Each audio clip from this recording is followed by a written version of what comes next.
Hello, electrician ಅವರಾ? ಹೇಳಿ sir, current ಯಾಕೋ ಕಟ್ ಮಾಡ್ದಲ್ಲ ಒಬ್ರೆ? ಸರ್, ಬಿಸಿಲು ತುಂಬಾ ಇದೆ ಸರ್, ಅದಕ್ಕೆ ತುಂಬಾ ಬಿಸಿಲಿರೋದಕ್ಕೆ ಈಗ ನಾವು ಕೇಳ್ತಾ ಇರೋದು ಏನ್ಗೋ ಕಟ್ ಮಾಡಿದೆ ಕರೆಂಟ್ ನಲ್ಲ ಅವ್ರೆ? ಮಿಂಟರ್ ಗುಡ್ದೋನೆ ಬಿಸಿಲಿಂದ ಟ್ರಾನ್ಸ್ಫಾರ್ಮರ್ ಸುತ್ತಾಗಿರೋದು, ಅಲ್ಲೋ ನೋಡಿದ್ಮೇಲೆ ಕರೆಂಟ್ ಬರೋದು.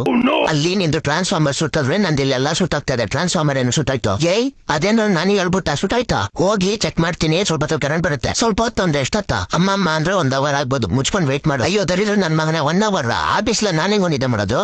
1 ಟವಲ್ ತಗೊಂಡು ನೀರಲ್ಲಿ ಎದ್ಬಿಟ್ಟು ಮುಖದ ಮೇಲೆ ಹಾಕೊಂಡ್ ಮಾಡ್ಕೊಂಡ್ ಹೇಳ್ತೀನಿ.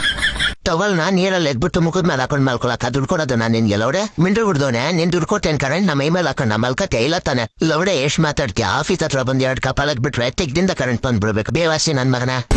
ಕರೆಕ್ಟ್ ಗುರು, ಈ ಬಯೋ ಎನರ್ಜಿನ ನಾವೆಲ್ಲ ಕಡೆ ಪ್ರಮೋಟ್ ಮಾಡೋಣ. ಇವಾಗ ಒಂದ್ ಕೆಲಸ ಮಾಡಿ, ನಿಮಗ್ ನೀವೇ ಹೊಡ್ಕೊಂಡು ತಿಗ್ದಿಂದ ಬರೋ ಕರೆಂಟ್ ನ ಯೂಸ್ ಮಾಡ್ಕೋತಾ. ಟ್ರಾನ್ಸ್ಫಾರ್ಮರ್ ರೆಡಿ ಆದ್ಮೇಲೆ ನಿಮ್ ಕರೆಂಟ್ ನ ಬಿಟ್ಬಿಟ್ಟು ಟ್ರಾನ್ಸ್ಫಾರ್ಮರ್ ಕರೆಂಟ್ ನ ಯೂಸ್ ಮಾಡ್ಕೊಳ್ಳಿ. ಅಯ್ಯೋ ಬೇವರ್ಸಿ ನನ್ ಮನೆ ನೀನ್ ಹಾಕೊಂಡ್ ಬಿಡ್ತೀನಿ.